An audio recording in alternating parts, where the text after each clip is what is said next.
Yo, what up, what up, what up? Welcome back. Man, listen, all right, I'll be honest with you. I have not had a lot of time to make any fucking videos. So today, I'm gonna stand here and cut one of these from the fucking road. And I wanted to talk about this truck driver recently who got 120 years out in Colorado. Now, I got into a fucking argument with a dude in the Discord server, right, about how trucks fucking brakes fail. Right. So when your brakes fail, there's two ways they go. All right. Either A, like you know what I'm saying, lose all air pressure and your brakes end up becoming locked on. Or B, usually if you're heading down a hill, what happens is you end up having your brakes lose their ability to touch the drums. Like the drums get heated, they expand, and then the brake shoes no longer touch the drums. And this is what's known as brake fade, right? It happens with almost every car, depending on, like how hard you're driving it, right? Like guys on tracks, if you ever have a chance, go watch the movie Ford versus Ferrari. They had a major problem with the Ford GT40 where the brakes literally just stopped fucking working at a certain point because they got overheated. So this happens with trucks going downhill. When you have 80,000 pounds pushing on you, what you try to do is, number one, like before you start going down that hill, you try to make sure you're in the proper gear and you don't leave it, depending on the hill. You know what I'm saying? Now, there's some hills out here where, it's iffy as to whether or not you're going to have to do this. And if you're empty, you can usually slow down as need be, right? But the problem is that, like if you're fully loaded, if you're 80,000 pounds going down a fucking hill, you should be in a gear and not lose that gear. Now, keeping it 100 with you, you know what I'm saying? Like, if the speed limit is 45, usually at the top of the hill, what they'll have is a pullover where you stop, and then like fucking as traffic goes by, you get started with your four ways on heading down the hill to get into the proper gear. The bitch is if you miss a shift, right? That's your ass, like 100%, because you're not getting that fucking truck back into gear, right? Like in a truck, it's not like being in a car where you just push the clutch and it disengages and you can shove it into fucking gear. You got to match the motherfucking revs to the road speed to get the bitch into it's a non-synchronized transmission. So this mentality of this guy getting 120 years for something, that's happened to many a times to all of us, right? And there's a fucking video of the guy where he stands here and he's cutting across 3 lanes of traffic going around the left-hand curve. And on his right-hand side is a runaway truck ramp. All right, let's discuss that part of this, right? So in a truck, this is a weird thing, but cutting the turn tighter, making it a flatter turn, makes it easier on you as a driver, right? I do it all the fucking time, like on an empty highway. When you're going to the left, like basically it's like when you're racing at a track. What you do is you start in the outside lane, and then as you cut the turn, you're in the inside lane, right? You want to make that turn and catch that apex as good as possible. And it's not just about your best time, right? It's about maintaining levelness of the car.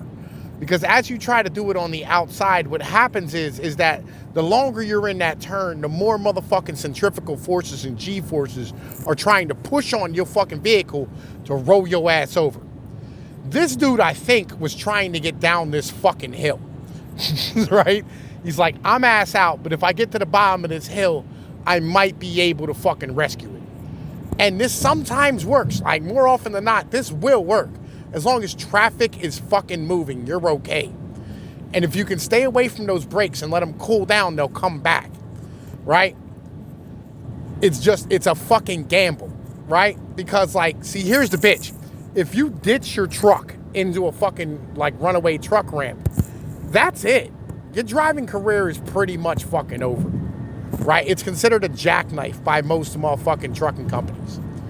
And being in a jackknife is something that is not just frowned upon, it's something that is a fireable offense on almost every company.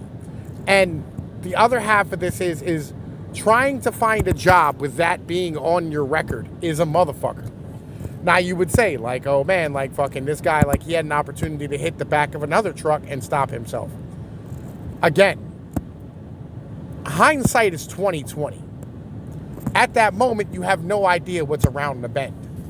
The fact that he ran into those people and he killed like 17 people or whatever it was, you know what I'm saying? This was not like a terrorist attack, something like that. This was, fuck, there's nothing I can do at this point, right? He survived all of that, got around motherfucking the truck parked on the side of the road. He fucking swerved around all this fucking traffic and shit. And I mean, and yes, like his initial fuck up legitimately was not being in the proper gear he was supposed to be in. But other than that, the guy doesn't have a whole lot to his story that deserves 120 years in fucking prison. Like 100%. And the reason they're giving him 120 years in prison, all right, is to stand here, number one, and make the families feel better, right? But number two, because society looks at truck drivers, construction workers, plumbers, garbage men, bus drivers. They look at them as the dregs of society, right? They go, oh, they're not college educated, right? They're not a CEO. They're not a corporate manager, right? So therefore, they're held to a higher standard because it's like every time one of them fucks up, it's running through the motherfucking ringer. You know what I mean? Whereas you have guys like the sacklers and, you know what I'm saying, fucking who run the fucking pharmaceutical company that created Oxycontin, right? And knowingly that their fucking product was highly addictive, stood here and ran studies to counteract that mentality. Not to stand here and go, oh, let's run studies to see where. No. They ran studies to go, this is what I want you to find, right? And they killed millions of people, right? Millions of human beings, right? You have guys like fucking George Bush and Barack Obama, who George Bush killed millions of Iraqis. Barack Obama killed thousands upon thousands of people with his drone strikes, was given a Nobel Peace Prize.